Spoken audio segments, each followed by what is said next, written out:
Hi. So today I'm going to be giving you a basic overview of modified Newtonian dynamics, or MOND, as it has come to be known, as an alternative to the dark matter hypothesis. So most astrophysicists will tell you that the universe is filled with some invisible stuff that we generally call dark matter. It's nothing like the stuff we know, and some scientists have come to now suspect that maybe this is just a figment of our Newtonian imaginations, and that in fact we need to change an even more fundamental law, something to do with the law of gravity itself. Perhaps now, this is an illustration known as the dark matter tree. It was first made by Professor Stacy McGaw about 25 years ago. And on the bottom here in yellow, this shows the basic roots of the problem. In cyan here, these are some of the branches of research that have gone into explaining all of these observational problems. And up here in the pink, here are the various theories that have been developed as solutions to these observational problems. Now, I'm not going to be able to have time to go into everything here, but I thought that this illustration would be good to show because it is pretty famous and recognizable to researchers that study dark matter and other theories. So what exactly do we need? Well, not only is the universe expanding, but it's also accelerating in its expansion. So we need some type of energy, for which we've named dark energy, which is a type of negative gravity.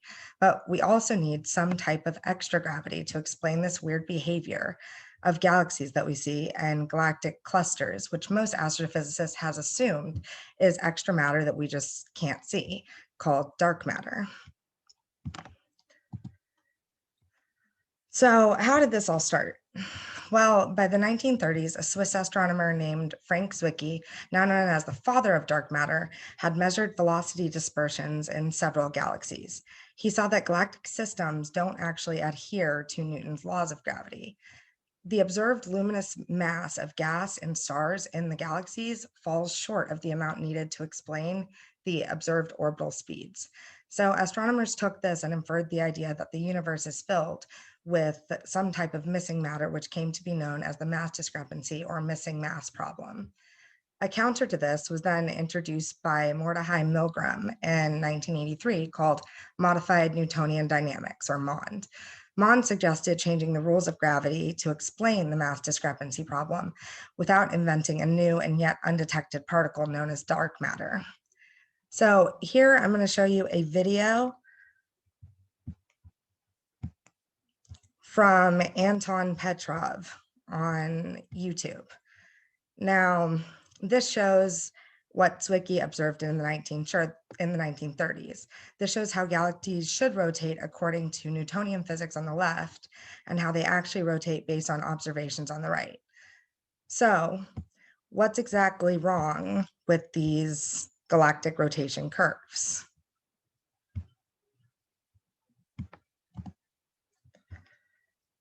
So, some motivation for MOND.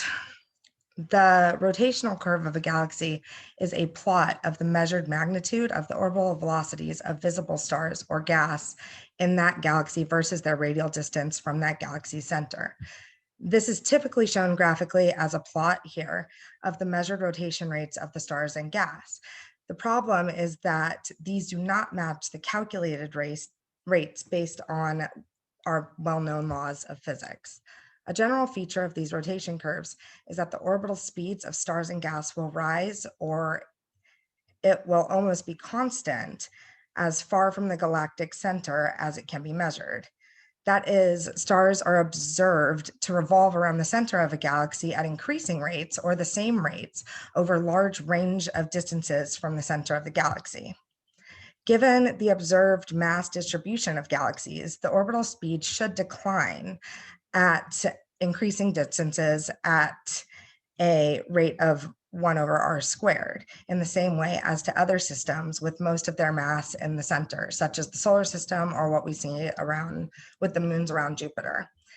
The galactic rotation problem is that mass discrepancy explained before between observed galactic rotation curves and the theoretical prediction.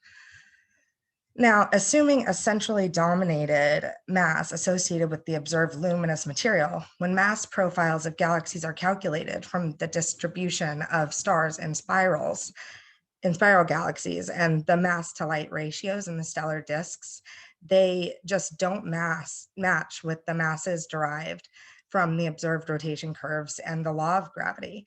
A solution to this conundrum is to hypothesize the existence of dark matter halos around galaxies, or to modify the laws of gravity altogether. And this leads us to a new hypothetical universal constant, A naught. So here are some basics of MON, and all MOND theories revolve around the constant A naught. So basically for MOND, Milgram in 1983 realized that the mass discrepancies that were observed were only observed when the acceleration of gravity falls below a fixed value.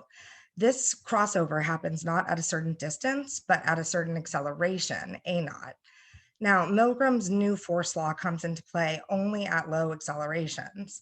His proposal states that gravity and inertia don't follow Newton's dynamics, but only for accelerations smaller than A naught.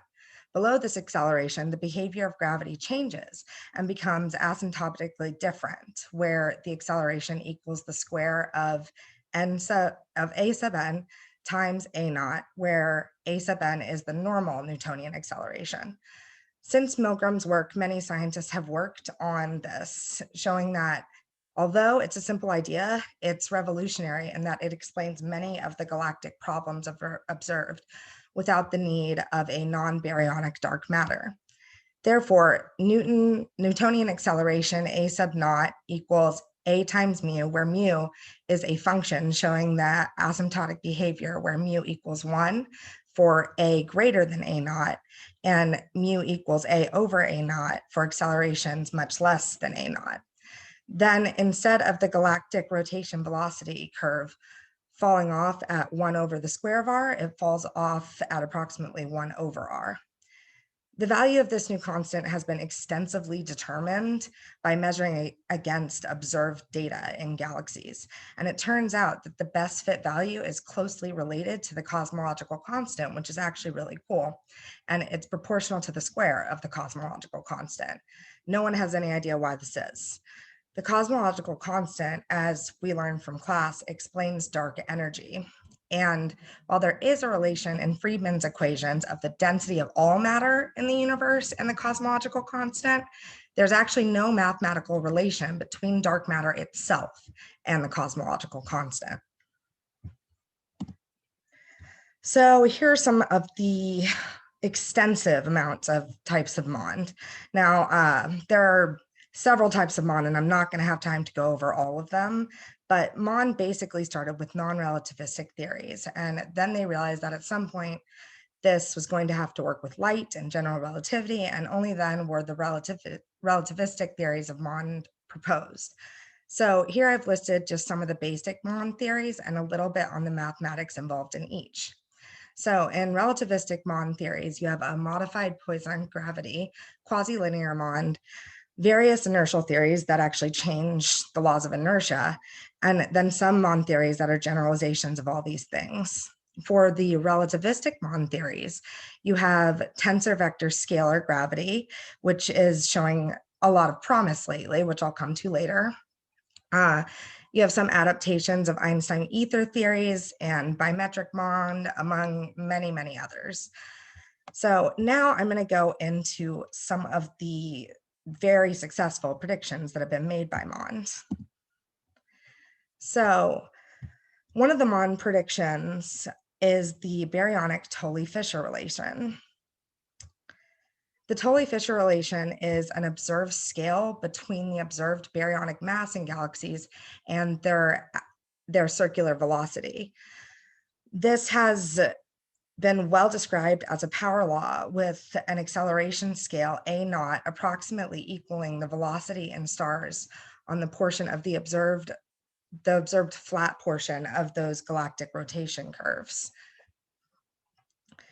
So in the flat portion of those galactic rotation curves where A naught is less than A, here we have V sub F, or just the velocity of these far out stars, divided by the gravitational constant times the amount of visible mass. Now, when plotted in log-log space, this makes a straight line with a slope of alpha equals 4, and the normalization constant of beta equaling the gravitational constant times A naught. Now, this arises naturally in these equations, which is defining the 0 point in the graph. So modified gravity predicts it and dark matter cannot. So here's this graph, and we see this Tully-Fisher relation for galaxies with well-measured outer velocities, V sub F.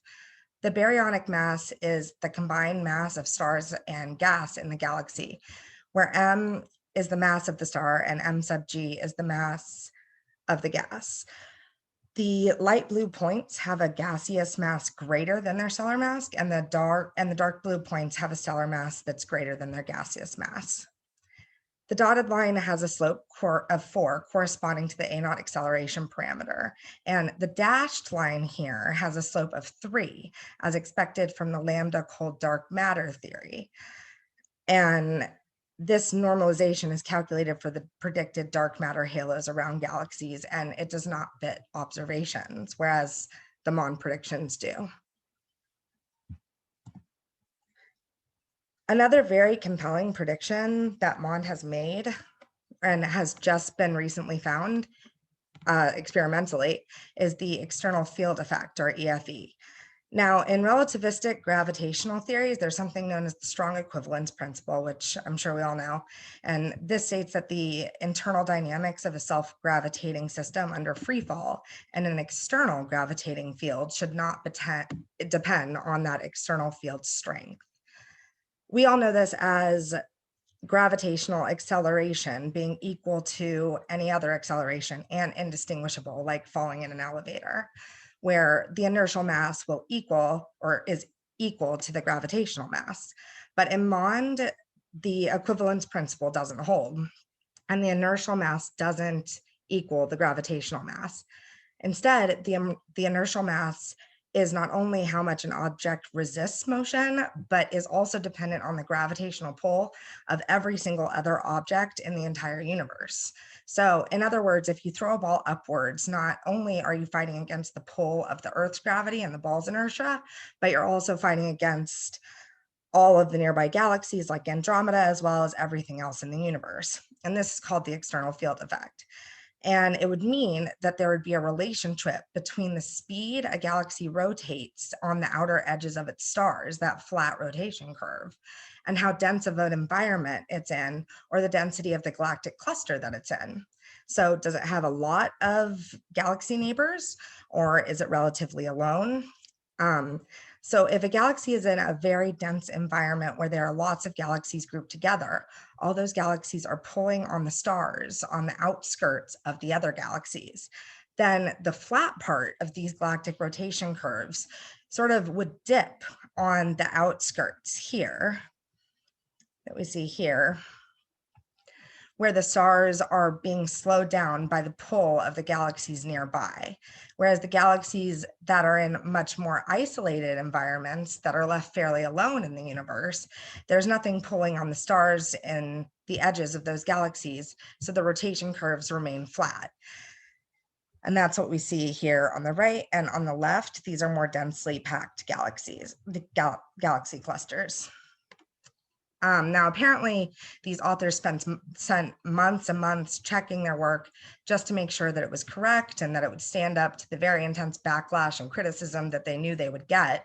So they checked for measurement errors and systematic errors and statistical errors, but in the end, they just couldn't deny what they had found relating to galactic clusters. So now I'm going to talk about MOND and the CMB. So one of the main problems that MOND has had so far against the theory of dark matter is that it's never been able to explain the cosmic microwave background radiation.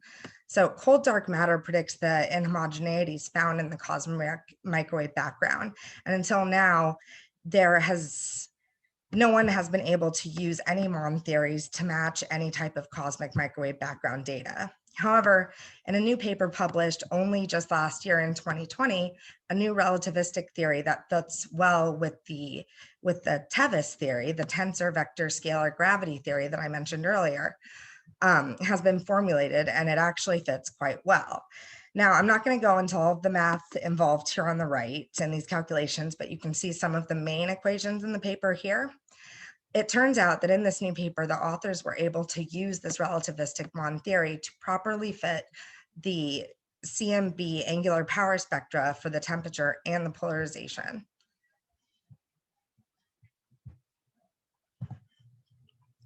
So as we've seen, the A0 acceleration scale is everywhere in galaxies and even in galaxy clusters. And it defines the 0 point of the Tully-Fisher relation and the amplitude of the mass discrepancy or missing mass problem. It appears in the gravitational transition acceleration, above which no dark matter is needed, and below which dark matter appears as dark matter halos.